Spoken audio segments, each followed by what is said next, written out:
This is Greg Poole of Bowjunky Media. We're here at the 2019 OPA at Seven Springs. Let's take a moment and take a look at the participants in our Senior Expert Division. I'm Randy Patterson from Orange, Virginia. Jeff Hopkins from Lacona, Iowa. Tony Taza, Boswell, Pennsylvania. Hi, I'm Tim Gillingham. I'm from Provo, Utah. I'm Jeff Heumann from near Niagara Falls, New York. Hey everybody, this is Greg Poole of Bowjunky Media, bowjunkymedia.com. We're here at the 2019 OPA at Seven Springs. This weekend's coverage is brought to you by Easton Archery. I'm joined by professional archer David Hauser. How's it going, David? Couldn't be better, Greg. It'd be a little better if I was out there with my bow in my hand. I was going to say, it could be better. We're going to get this shoot-off started in the men's senior expert. Tim Gillingham came in here with a massive lead at 415. Jeff Hopkins at a 382, Tony Taz at a 380, Jeff Heumann at a 379, and Randy Peterson at a 378. And right off the bat, David, Tim Gillingham throws down the 14 card, even with a 35-point lead. That is such Gillingham style. It's what you do. And the only question is obviously with that kind of a lead, he's just coming out here to do what he does because he loves to do it. Absolutely. This is what Tim lives for. It totally is. Kathy captured his first arrow yesterday, and he actually pulled the old Tim Gillingham double clutch. That's the 2 pump fakes and a swish, she calls it. Then he shot a 12. Then he shot a 12. And so, absolutely incredible. So, first arrow out of the box here. Tim Gillingham shoots a 14. Tim right style. Off the, Tim is doing the thing out there, and as those of you can see on the screen here, Darren Christianberry, 12 for Jeff. That's a good shot on that target right Absolutely. there. Hard to see. Especially that upper on there, it's not very easy to aim at. No, not at all. So Darren Christianberry was elected as the pro representative to call arrows out there, and a 10 for Tony Taza. But I think what the OPA and Mike Pollard have done with electing and another 10 right there for Jeff Heumann, having a pro representative out there kind of makes everybody shooting feel a little bit more at ease about the arrow calls downrange. Am I wrong? Absolutely. It's not that anything against the event that the officials are making the wrong call, but sometimes when it's close, I'd love to walk down there and see what it is. But having somebody like in our division out there, it really just adds some peace of mind, I feel like, to the archers out there. Absolutely. Let's head to the leaderboard and see how things look.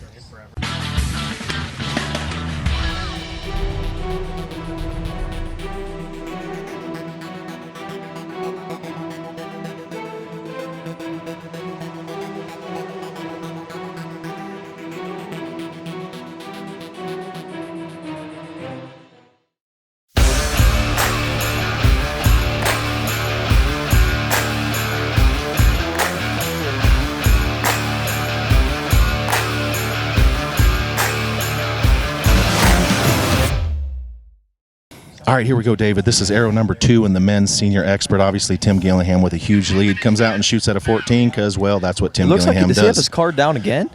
I can't see over there. Tim Gillingham is pretty much shooting at every 14 here. The most comical thing happening right now is Paige Pierce trying to hold that umbrella for Tim. It looks like she's trying to do pull-ups on a I think she needs a step stool. light lamp out there. So Tim Gillingham is gunning at him hard. Hit that so he knocked the horns off that Gazelle. For real. For real. Look at that. Knock those down into some dreads for sure. So here we go. We got Darren Christianberry out there. Jeff Heumann calling arrows down there with a 12 on the goat.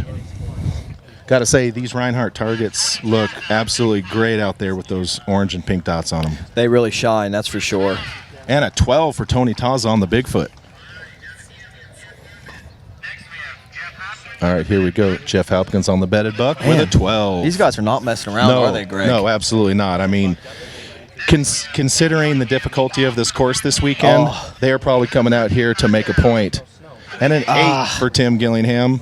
He's probably not going to be as upset about missing that one right there. But, I mean, the course this weekend was an absolute monster. Only seven archers, all male experts, but in the senior and the women's, 14. Great shot right there. And these courses were so hard that only 7 experts all weekend shot over even. So we're going to head to the leaderboard right now and see how it looks.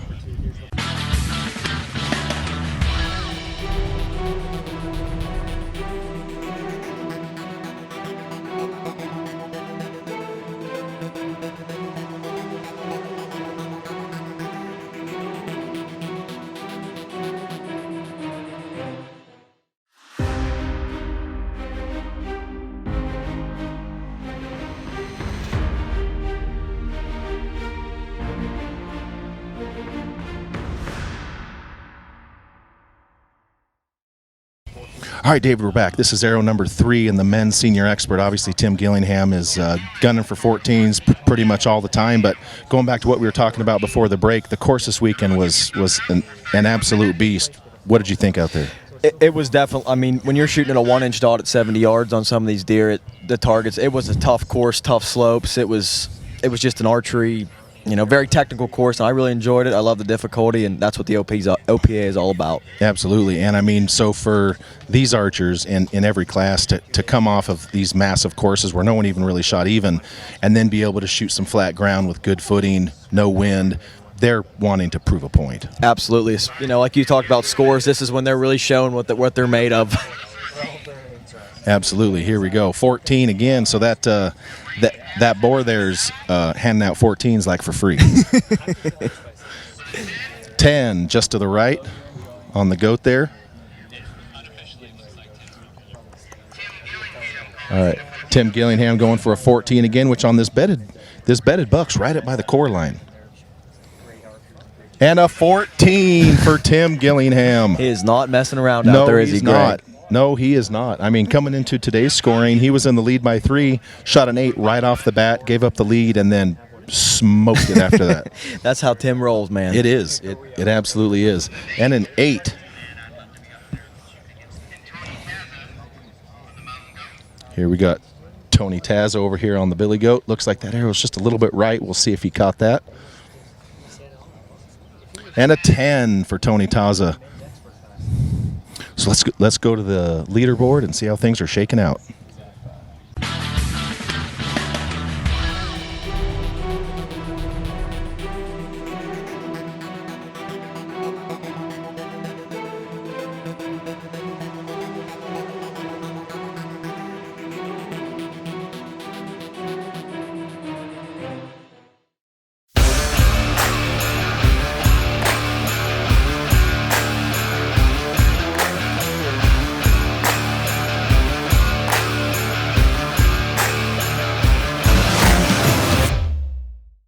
All right, everybody, this is Greg Poole of Bowjunky Media. We're here at the OPA 2019. This weekend's coverage is brought to you by Easton Arrows, here with professional archer David Hauser. Thanks for joining me today, David. Happy to be here, Greg. And I'll tell you what, this OPA's weather was fantastic.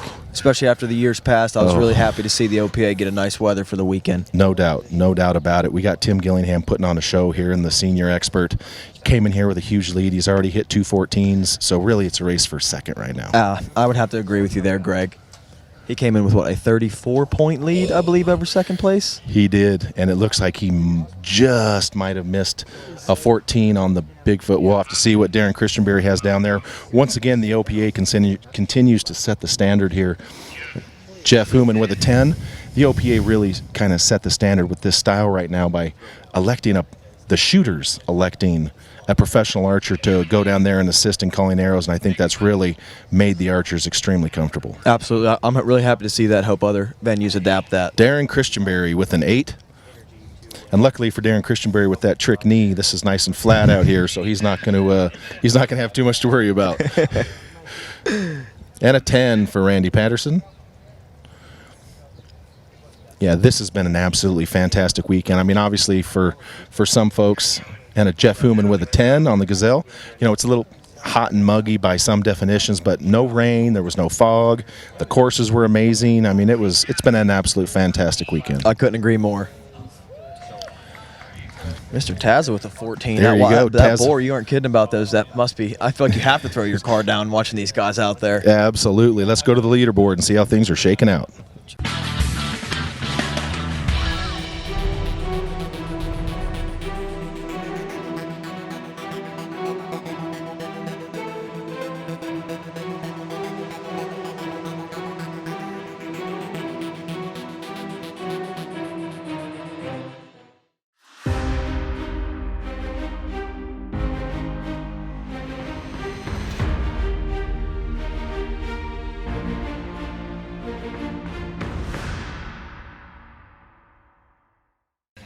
All right, everybody, we're back. This is the 5th and most certainly final arrow here as men's senior expert Tim Gillingham has put on a show today at the OPA.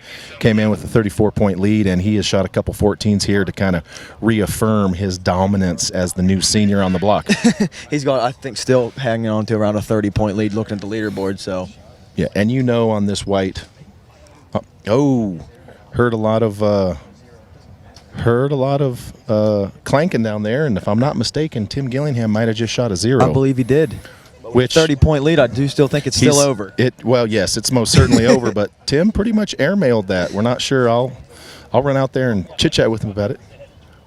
Yeah, and there's a little bit of confusion out here. Not sure if Tim misset his sight or what exactly. I've never seen someone shoot a 0 and be all smiles, though. Have you? No, never, ever. And another 14 on the Boar, and I guarantee you, under any other circumstances, Tim Gillingham would be melting down right about now. That's the truth. Yeah, he's giggling right now, but Tony Tazza goes for the 14 and gets a 5. As you said, Greg, this is really a kind of a race for second. So these guys are trying to, this last arrow, strategically trying to see where that's going to put them to get to that second place Absolutely, spot. And a 10. The real question is going to be where these other guys are coming out, and are we going to have any ties for second and third? That's a good point. I'd be curious to see what they would do about that. Exactly. Tony Tazza on Bigfoot going for the 14 with an 8. So kind of mitigates the damage of missing a long 14 there by at least catching the 8 line. Absolutely. And Tim Gillingham with a 0 on the goat. Darren Christianberry emphasizing the call there. I'm sure if you asked Tim Gillingham, he would say that the Bowtech fired that gold tip so hard it just passed through. But unfortunately, that's not going to be the case. So let's go to the leaderboard and see how things shake out, and we'll be right back to determine any ties. All right, everybody, this is Greg Poole, Bowjunky Media, with your 2019 Senior Expert OPA Champion. It's Tim Gillingham. You went out there today and put on a show, came in here and put on a little bit of a show, and then on your last target there, you put on a hell of a show. So tell us, how's this feel? It feels pretty good. I mean, feels good to go out with a game plan. Went out with the game plan today to execute 6 to 8 up. I got there really early in the day. So I said, why not just keep bounding on it? I worked on my game a little bit last night, figured out some of the stuff I was doing wrong, and it worked out today. My line was way better, and, it just shows. So feels good to win. I mean, I didn't really want to go out like I just did, but. All right, so let me ask this. Early on this morning, you shot an 8 to kind of give up your 3-point lead, and then it seemed like after that you poured it on. You actually shot the high score on the whole course, the whole range today, the whole shoot. You shot the high score. And so maybe at some point you just decide to maybe shoot a 5 or an 8 right off the bat when you start to shoot, because it seems like after that you just turn it on and it's unbelievable. Yeah, I tend to shoot better from behind, but I knew early on. I shot with Hopkins last weekend, and he had a real strong shot. And after target 1, I got winded out the right, and it's just you got to be patient. I was like, dang, it's going to be a horse race today. So then I just started nipping away at him, and pretty soon I had a lead, and we got down to Javelina for the 14, and they were trying to talk me out of it. And so he's like, man, you got a 10-point lead. I said, now I got a 14. So, I mean, I don't work well laying up. I mean, I got to play aggressive. I got to play strong, and just, I made a couple shots I didn't really care for, but, that's why they call it archery. It's one tough course. So. All right, what happened on the white goat there? I don't know. Probably overthinking it and bumped my trigger. Trying too hard. Oh, okay, so it wasn't a miss at sight. You just had a little preemie there. Yeah, preemie. All right, buddy. Congratulations. All right, thanks.